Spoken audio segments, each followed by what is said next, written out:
Olá, tudo bom?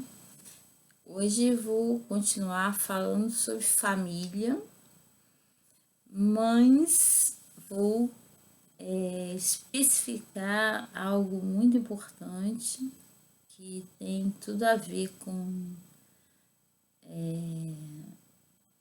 a composição de uma família e automaticamente uma composição que reverbera na sociedade, tá? Primeira coisa que eu vou falar sobre o sujeito em si, né? Cheguei a falar alguma coisa lá no primeiro vídeo, no segundo também, mas vou especificar mais ou menos. Vou usar, eu gosto muito de uma psicanalista que eu admiro, sou fã dela, né? Maria Homem. Sigam, sigam que vocês vão aprender muita coisa, vai ser muito bom para vocês refletirem. Bom, ela fala sobre o eu contra si mesmo, né? Inclusive, em função disso, ela tem uma fala sobre família que eu gosto muito, que ela diz o seguinte: por conta disso, né, por conta dessa questão que o homem contra si mesmo, né, e até por conta de outras variáveis, a família é da ordem do milagre, né? Quando a gente fala assim, família, né? Normalmente a gente pensa, vou tentar desmistificar esse tipo de coisa aqui, porque isso é uma fantasia, né? A cultura normalmente faz a gente acreditar em muita coisa que não é verdade. A família não é algo que você possa dizer que é a melhor coisa do mundo. A própria Maria Homem fala isso, por isso que eu quero usá-la como referência, por isso, e eu vou repetir o que ela fala. A família pode ser uma fonte de saúde como fonte de loucura, né? Então vamos lá. O sujeito em si, ele está dentro de uma família. Ele é composto, ele é constituído, desculpa, ele é constituído através de um outro. E esse outro está normalmente dentro de uma família. Quando eu falo família, gente, eu não estou falando sobre pai, mãe, irmão somente. Eu estou falando de cuidadores. Eu estou falando de pessoas que nem tiveram ninguém para cuidar, mas a partir de uma solidão como sujeito, até se utilizaram da própria sociedade como referência. Né? Isso também é muito importante, depois a gente fala sobre isso, mas eu quero focar inicialmente sobre isso. Sujeito, ele está dentro de uma família e ele é constituído a partir de um outro que compõe, que é composto, desculpa, né? É composto por pessoas significativas. Quando eu falo significativa, eu não estou falando necessariamente de um pai e de mãe. De repente a pessoa não é um pai e uma mãe, às vezes são cuidadores, ou são pessoas que são orfanatos, enfim, quem se colocou como referência significativa para esse sujeito. Né? A partir daí ele vai se constituir, certo? Inicialmente, já falei isso no início, né? Que assim, no início essa criança ela se constitui através de uma mãe, em primeiro lugar, obviamente. Mesmo que ela vá para o orfanato depois, mesmo que ela fique abandonada na vida, na sociedade, que ela vá, sei lá, não interessa, mas primeiro ela teve uma mãe que a gerou, né? Essa geração, essa gestação, essa interação, ela já faz parte da constituição do sujeito, tá? A partir daí, se houve ou não uma mãe suficiente, uma mãe que acolheu, que soube lidar com essa criança e soube também deixá-la ir na hora certa, isso é maravilhoso, né? Enfim, isso é uma coisa que eu já falei, isso não vou ficar repetindo não. Vou focar naquilo que eu vim fazer hoje. Eu vou falar sobre esse sujeito que na verdade é um sujeito contra si mesmo, né? Eu vou usar essa palavra sujeito contra si mesmo. Eu estou me apropriando de uma fala da Maria Homem, tá? Não sou eu que estou falando isso. Mas vou falar com as minhas palavras. Por que é um sujeito contra si mesmo? Em primeiro lugar, porque ele tem várias instâncias, psiquicamente falando, né? Instâncias internas, psíquicas, que dificultam a vida da pessoa, né? Ou não, né? Então, por exemplo, nós temos uma instância que é inconsciente, que nós não conhecemos, que nós não temos acesso, que tudo que nós vivenciamos nesse sentido, ele precisa ser trabalhado para a gente poder acessar, enfim. Por aí já começa uma condição que faz a gente questionar que sujeito é esse, né? É um sujeito consciente quando ele fala, quando ele faz, quando ele age, né? Jung diz assim que vou falar com as minhas palavras, tá? Que eu não lembro exatamente as palavras dele, mas eu vou falar com as minhas palavras. Se você não tornar consciente aquilo que é inconsciente, você vai começar a chamar aquilo que você está vivendo de destino. Mas não é destino. O que acontece na verdade são questões internas, inconscientes, que você não acessa, que você não tem contato, que você nem se, muitas vezes nem se permite, ou talvez nem saiba que é possível fazer isso. E aí vai vivendo sua vida, repetindo padrões, repetindo comportamentos, repetindo as mesmas respostas, tendo as mesmas respostas para as mesmas situações que fazem com que você se torne uma pessoa com problemas que te paralisam, por exemplo. Né? Eu chamo sintoma nesse sentido. Se torna sintoma quando algo te paralisa, quando algo interfere na sua vida pessoal e dificulta a sua vida, impede de você viver de forma satisfatória e feliz. Então, assim, inicialmente, o inconsciente é uma instância que existe, não tem como a gente negar isso, ele existe. E outra coisa, não é fácil de acessá-lo. É mais fácil ele acessar a gente do que a gente acessá-lo, né? E para ele nos acessar, existe um outro processo e eu não vou falar sobre isso hoje. Bom, a segunda questão é o ego, né? O ego é uma instância. Quando eu falo instância, são partes, né? Não, eu não chamaria. Né?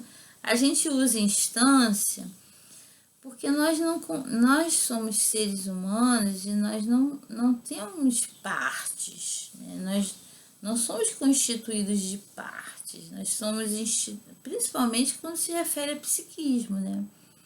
Então, assim, nós não somos constituídos de partes, né? Nós não somos de matéria física, propriamente dita. Então, por isso, nós chamamos de instâncias, né? Então, o ego é uma instância que é mediadora, que nos ajuda muito a lidar com o meio onde nós vivemos, né? E é aí que a grande questão, que é muito importante, inclusive o ego é chamado de mente por outros teóricos. Eu convido vocês como que eu posso dizer? Eu convido vocês lerem um livro muito importante do Eckhart Tolle, é assim que eu falo, né? O Poder do Agora. Ele vai falar muito sobre isso. A nossa mente, ela é muito diferente do que nós verdadeiramente somos. Porém, ela não é algo nocivo, ela é extremamente importante. A nossa mente tem nossos processos cognitivos, que é memória, análise, capacidade crítica, pensamento,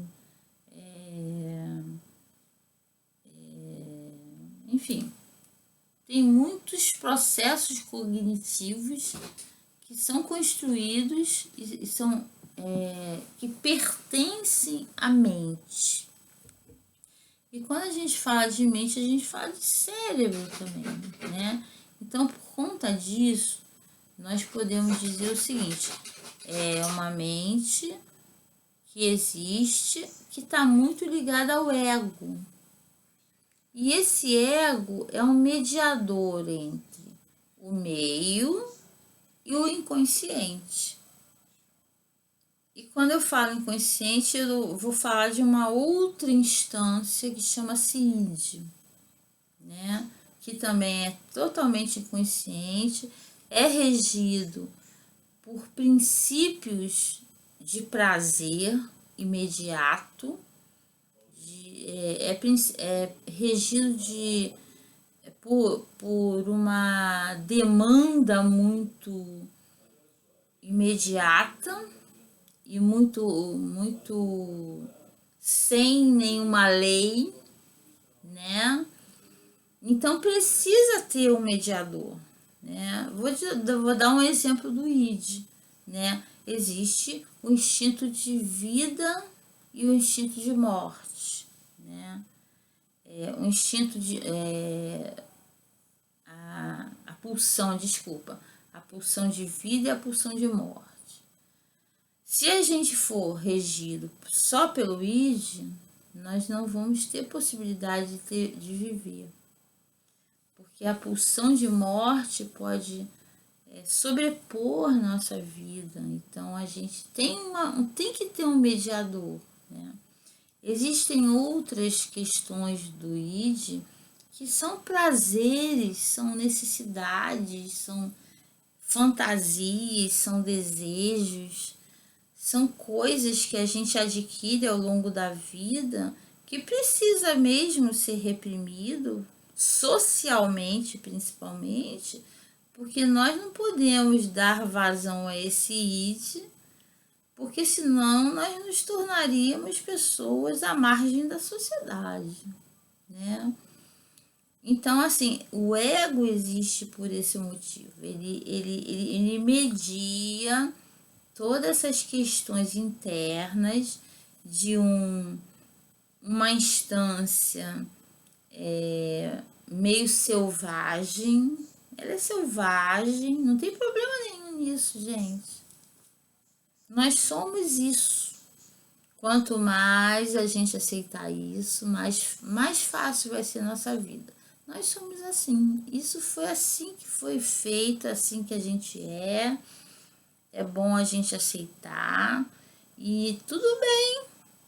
O mais legal é a gente entender que nós temos mecanismos para lidar com isso, mas não reprimir isso, não ficar se achando terrível porque nós temos instintos selvagens, né, vontades selvagens, desejos horríveis, instintos horrorosos, tudo isso está no id.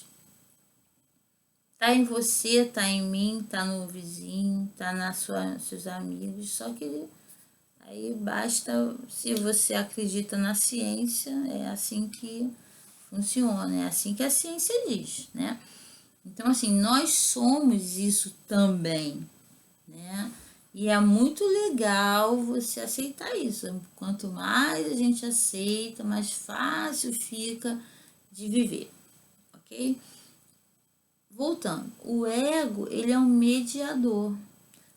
Esse ego, ele ajuda você lidar com todas essas demandas do id, todas essas buscas do id, essas necessidades do id e os nãos do social, né? Que a gente chama de lei, né?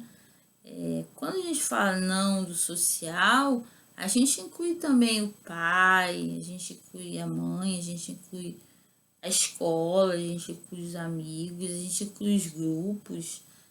Imagina, gente, se a gente não tivesse um ego, a gente estaria lidando com as pessoas de um jeito totalmente agressivo, extremamente impulsivo, não teria autocontrole, por aí vai.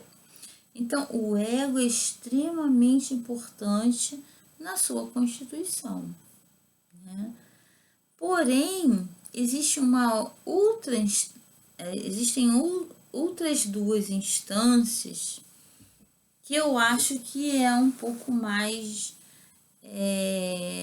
Todas são complexas, mas essa que eu vou falar, eu acho que é uma coisa que complica muito a vida das pessoas, que é o superego, entendeu? O que é o superego? O superego, ele é constituído justamente dessa lei, que vem inicialmente pelo pai, né? Que vem dizer não, que vem dizer o que é. Quando eu falo não, é no sentido assim, existe mãe, bebê, agora entrou um terceiro aí que começa a limitar essa relação que não quer parar, essa relação que não, que se deixasse ir embora, não, mas aí entra o pai, que é um terceiro, que diz assim, olha só, existe um outro aqui, que é o marido da mamãe, e você vai ter que me ouvir, você vai ter que saber o que eu vou falar para você. Bom, essa criança vai adquirindo ao longo do tempo as leis, né?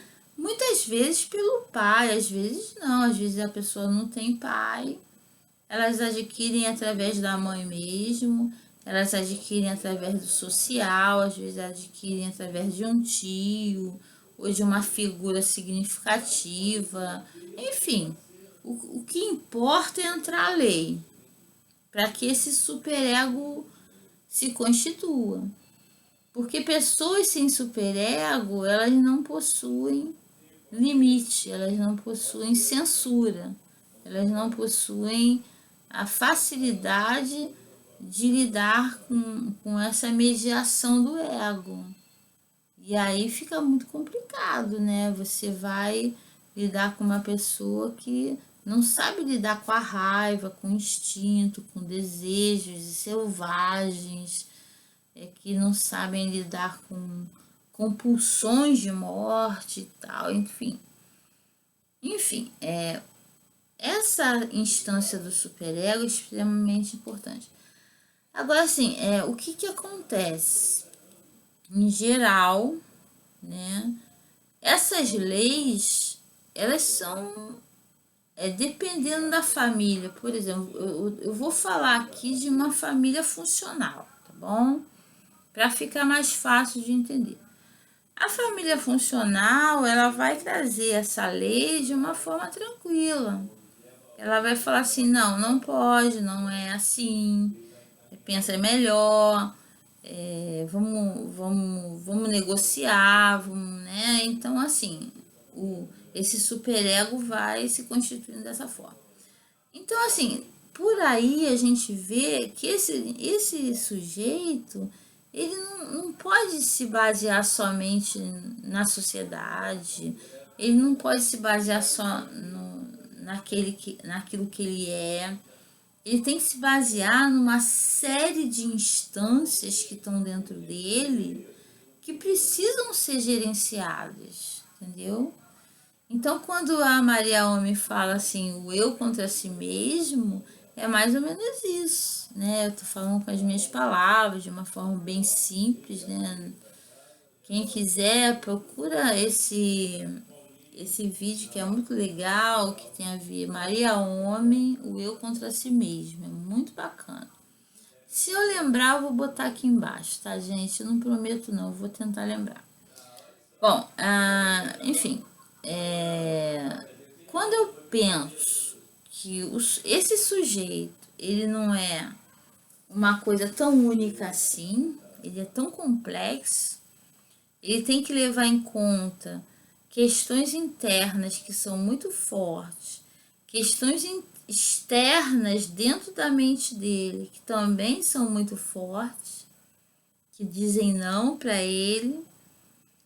E ainda por cima, dependendo, não importa, qualquer pessoa, mesmo numa família funcional, ela vai ter que desenvolver determinados mecanismos de defesa, né? Então, por exemplo, eu vou ter que, por exemplo, desenvolver um mecanismo de negação, vou ter que desenvolver um mecanismo vou ter que reprimir os desejos, vou ter que reprimir os instintos, eu vou ter que reprimir a pulsão de morte, eu vou ter que saber gerenciar essa pulsão de morte, que a pulsão de morte é uma pulsão muito forte, que ela impulsiona o indivíduo a se comportar de formas muito negativas, principalmente frente à sociedade, né? Então, assim, isso eu tô falando de um indivíduo, né? Então, esse ego, ele vai mediar tudo isso e ele vai desenvolver algumas defesas. Algumas vezes, né, por conta de algumas forças internas que são muito fortes, que são muito rígidas, e ele precisa recalcar aquilo fortemente. Às vezes tem uma coisa que que a psicanálise fala, que por baixo de um medo sempre tem um desejo, né? Nem isso não vamos generalizar isso não, né? Alguns teóricos falam isso, mas em alguns casos eu acredito nisso.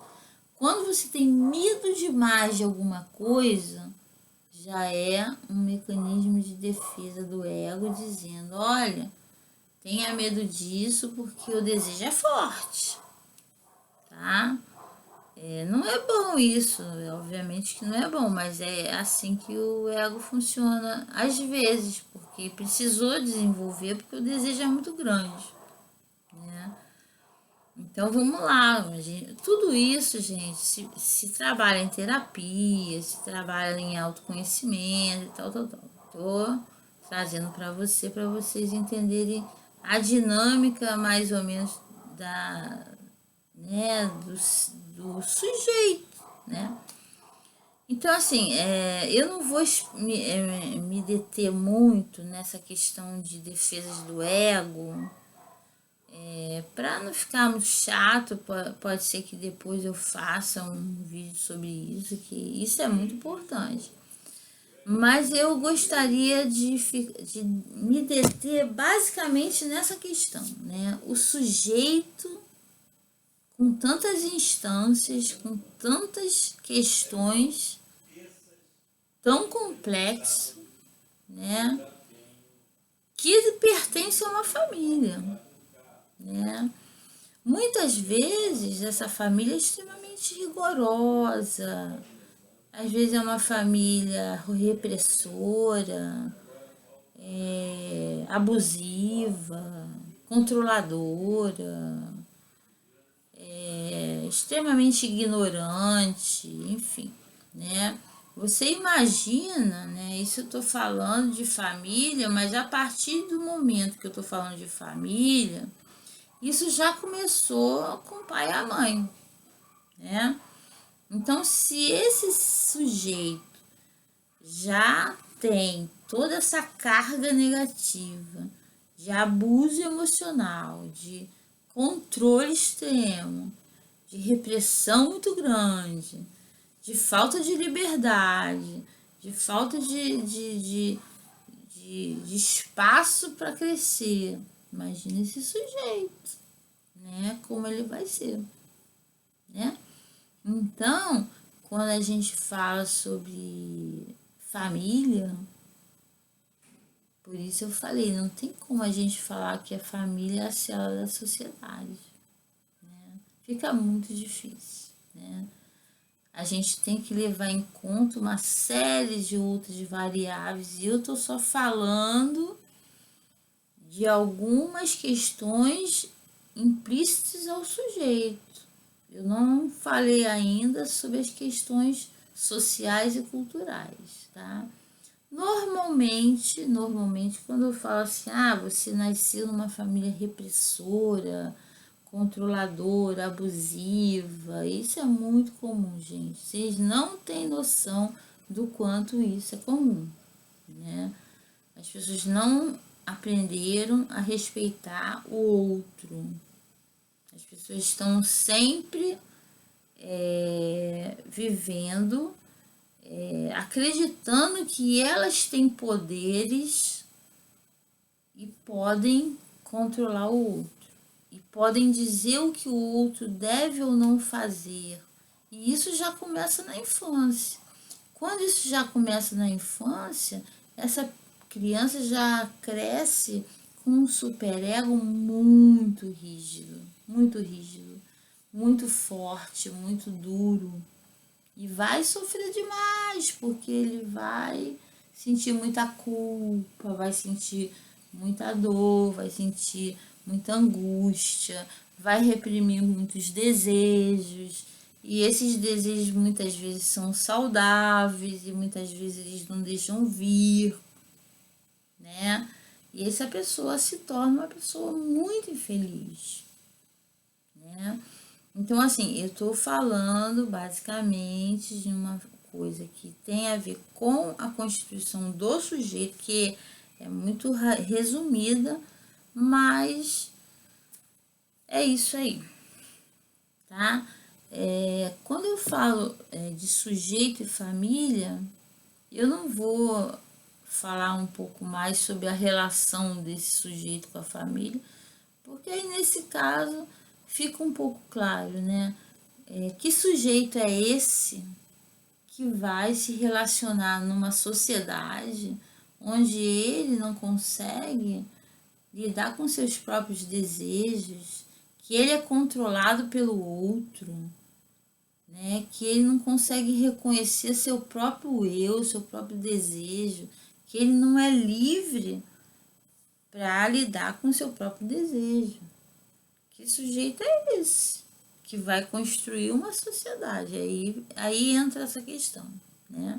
Isso é uma das facetas, né?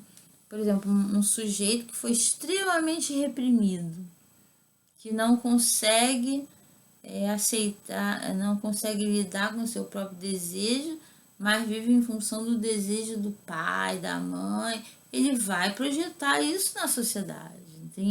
Aí sabe o que vai acontecer? Ele vai projetar no líder, na escola, no professor, no chefe.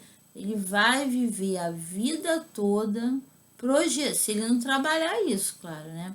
Ele vai viver a vida toda projetando essa repressão que ele viveu do seu próprio desejo na vida de algum outro tipo de autoridade, entendeu? Isso é uma coisa muito grave, né?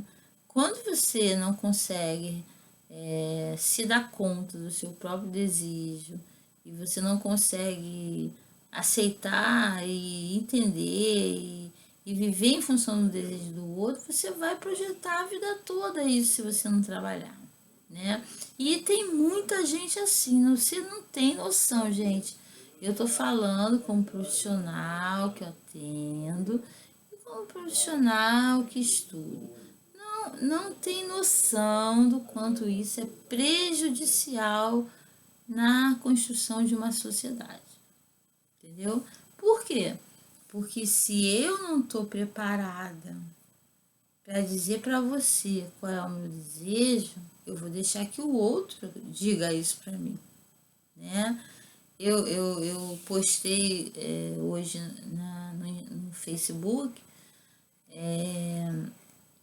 eu não lembro direito, vou falar com as minhas palavras.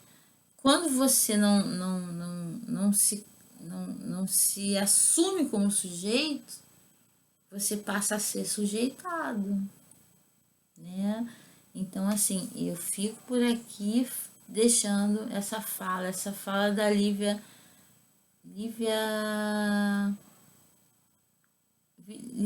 Rosa, eu esqueci o nome todo, mas está no meu Facebook, é Lívia alguma coisa Rosa. Ela é escritora, é psicanalista, e ela é muito,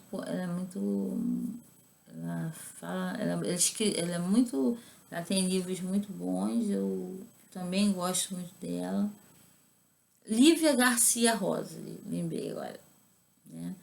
Lívia Garcia Rosa, ela tem livros, ela é escritora, mas assim, não acho que não tem YouTube, não costuma fazer isso.